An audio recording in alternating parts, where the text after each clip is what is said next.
My name is Clarence Thompson. I was born in Trinidad in the Caribbean, the southernmost of the Caribbean islands.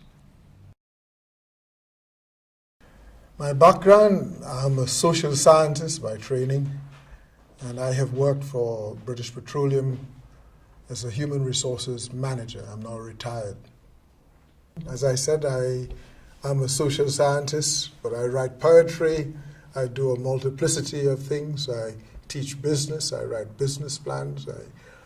I'm the chairman of this gallery as well. I do a multiplicity of things. One of the most important is being the chairman of the West Indian Standing Conference. The West Indian Standing Conference was formed back in 1958 as a consequence of the Notting Hill riots, in which later in 1959 a man called Kelso Cochrane from the Caribbean was killed in circumstances quite similar to that of Stephen Lawrence. And we decided to form an organization in order to bridge the gap because it was based on race. It was a racial killing. Employment, we used to go down to the labor exchange on Loughborough there. And there the job applications and vacancies were stamped in red, NCP. And that didn't mean National Car Park. It meant no colored person need apply. And that was the thing. Today, you cannot do that. Let me tell you another story. It was one of a group called Presentation Housing Association. We formed that in 1968. And during that period, they used to advertise rooms and flats to let. And the notices in the shop windows would say, rooms and flats to let, no children, no Irish, no dogs, no coloreds. That's what it said. And then there was a gentleman called Neil Waits from the Waits Foundation, which is in Norbury. He didn't like that, and he said to us, we must form a housing association to address the needs of the people from that community. We did so, and today, Presentation Housing Association, though I do not have much to do with it now, but I was a member of it, an active member from 1968 to 1986. But, things happen, you move on and so on. But it now houses about 25,000 families.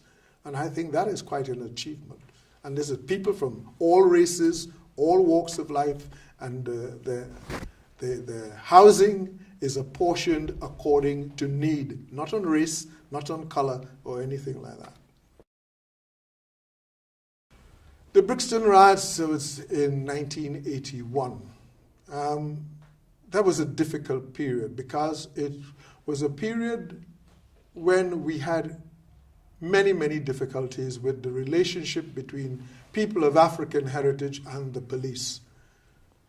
During my youthful years in here, I have known the police of Brixton, or just down here, going on an exercise which they call nigger hunting. Nigger hunting meant that when we first came here that we were prime targets for abuse. And you were not abused because you did anything wrong. You were abused because you were of a different pigmentation. And that's what it was about. And so the Brixton riots came about when young people, they went through a process called SAS. It was at the time of the Tory government, because Maggie Thatcher had just become Prime Minister in 1979. And it was the attitude which led to it. There was a kind of arrogance. And they didn't care about how people felt, or what people felt, and so on. They didn't take any of this into concern. And so it just took one little incident, and the whole place was on fire. And we tried to warn them from the West Indian Standing Conference, but no one took any notice of us. And that is what is happening today as well, because we told them about the incidents with the knives as well back in 1989.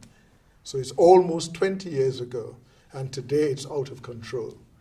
So many times when things happen, it is normally the fault of the people who are making the decisions. They don't understand, and sometimes we think that they really don't care. The 198 was formed back in 1988. There were two people. I used to teach business at the time down in Tooten Broadway, and two people came to me. The lady is called Zoe, and with her partner John. They came and started talking about creating a gallery, but they wanted it to be a private affair. And I said to them, it should be a community affair. And if you did it as a community affair, there's a possibility of getting grants and really making it popular and so on. They took my advice, and the rest is history. Art is a way of expressing ideas. You have the performing arts, you have the visual arts, and this is the visual. And I'm chairman here, and I wanted to make sure that there was an opportunity for young people to show their work in the gallery, because when this organization was formed, there wasn't a space for young people of African heritage especially to be able to show their work, and this became the ideal spot. We will grow old, and we have to pass the mantle of responsibility from me to you. It's like running a relay race. You have your leg to run. I must start it off, and I will then pass the baton on to you. You must then take it on to the next person. And if you look at the analogy that I'm talking about, it's about passing that responsibility so that young people can fulfill their full potential. Anything that you want, you should be able to achieve it.